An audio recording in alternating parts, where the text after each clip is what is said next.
Steph, speaking of like this Panthers team, I know we said last year they're rolling out Kyle Allen. They're rolling out Will Greer for some starts. They bring in Teddy Bridgewater. And a lot of people haven't really talked about him a ton from a fantasy perspective. I think we all are in agreement that it's a huge upgrade for this offense. But what is Teddy's ceiling in fantasy football this season? I know I've talked about him a little bit as a potential streamer, and you're in agreement with that. But is he a guy that by the end of the season we could see as an every week starter, as a top 12 player? Or can he not quite get there? And is he just in that streaming range of, the Tannehills of the world and the Derek Carrs? Here's the thing. Here's where all the ceiling comes from for me. And it kind of goes back to the wheels falling off with Teddy Bridgewater. Right now he's going as the quarterback 24. Absolutely love him there.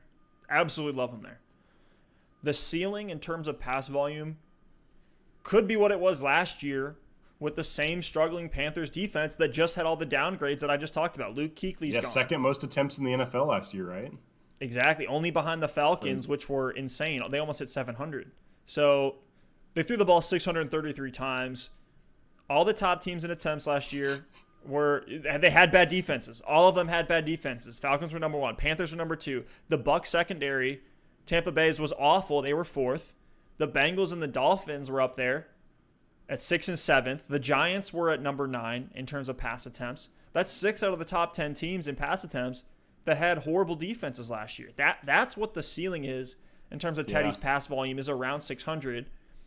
Now, with McCaffrey there, with the type of quarterback that Teddy is, I don't know if they're going to ask him to throw it 600 times, but he has weapons. This is the best receiving core or weapon core that Teddy Bridgewater's ever had. He has a great passer rating on post routes, slants, digs. He's always been efficient downfield. He just doesn't go downfield that often, and that's fine. He is a great system quarterback who can excel with a West Coast type of offense.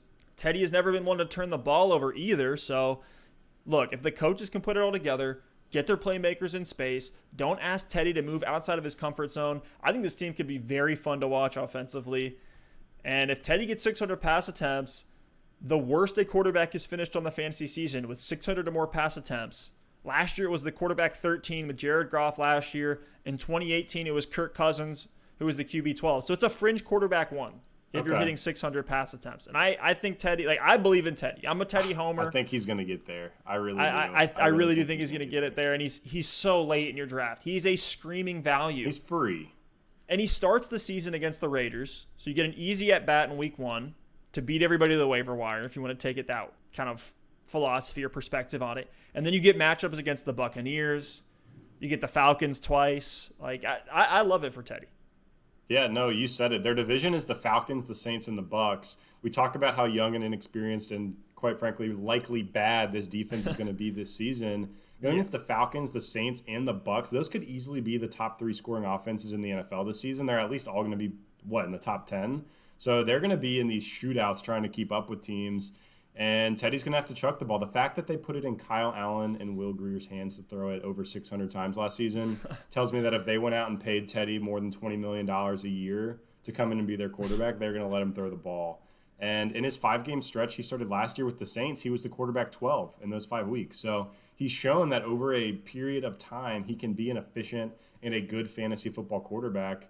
He should throw the ball a ton this season. And one thing about Teddy, he gets this bad rap for not taking risks, not pushing the ball down the field. But his career yards per attempt is 7.2. That's, Drew Brees' range for yards per attempt. And Brees is an incredibly high completion percentage guy. He's normally around 70. Well, Teddy's right in that same ballpark in completion That's more percentage. than Kyler last year. That's more than Aaron Rodgers last year. Yeah, so, I mean, he's doing enough, right? And look at the speed on this offense. You have Robbie Anderson, who has a 4.41 40-yard dash. DJ Moore, who comes in at 4.42. And Curtis Samuel, who runs a 4.31. And then CMC runs a 4.48 out of the backfield. So they're going to be going vertical. And like you said with DJ Moore, he's got him on these slant routes, these dig routes, these easy completions. And Moore can use his speed to get yards after the catch.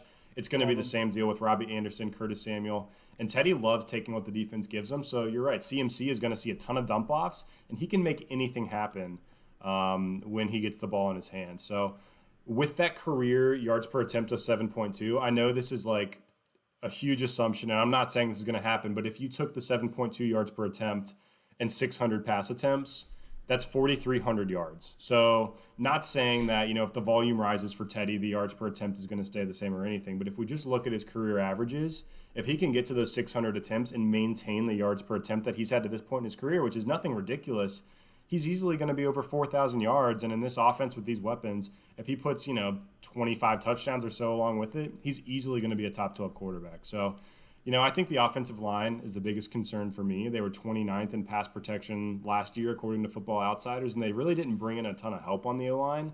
But look, they're going to be in these boat races of games. They're going to be needing to score, close to 30 points to win a lot of the time with that defense. So I don't mind Teddy Bridgewater as a streamer. And Steph, we've talked about if your league has extended benches this season because of COVID. Say you normally have 6 bench spots, now you have 10 to pick up. Yes. to pick up, the third quarterback in your draft or a second or third tight end. Use one of those spots and stash Teddy Bridgewater, because even if he is a streamer, you're just going to have dibs on him every single week. And like we said, he's got tons of matchups against high-scoring offenses, and he's going to need to put up points. Dude, McCaffrey being there is just a lifesaver. It's like huge. that in and of huge. itself is a floor play. Even if the 29th ranked pass protection, according to Football Outsiders, that isn't even really a concern for me, because that just means dump offs to McCaffrey that can go to the house. Right, and look, you look at their other weapons real quick, like DJ Moore, you said it, and I already said it again with the slants and the dig routes. Love him. Someone like Curtis Samuel literally can get the ball in his hands at the line of scrimmage and make things happen. So Curtis Samuel's a guy who I don't necessarily love for fantasy this season. I think we're going to talk about him maybe here in a second, but he's a guy that could pop a big play and get Teddy, an 80-yard touchdown when Teddy didn't have to throw it 50 yards in the air.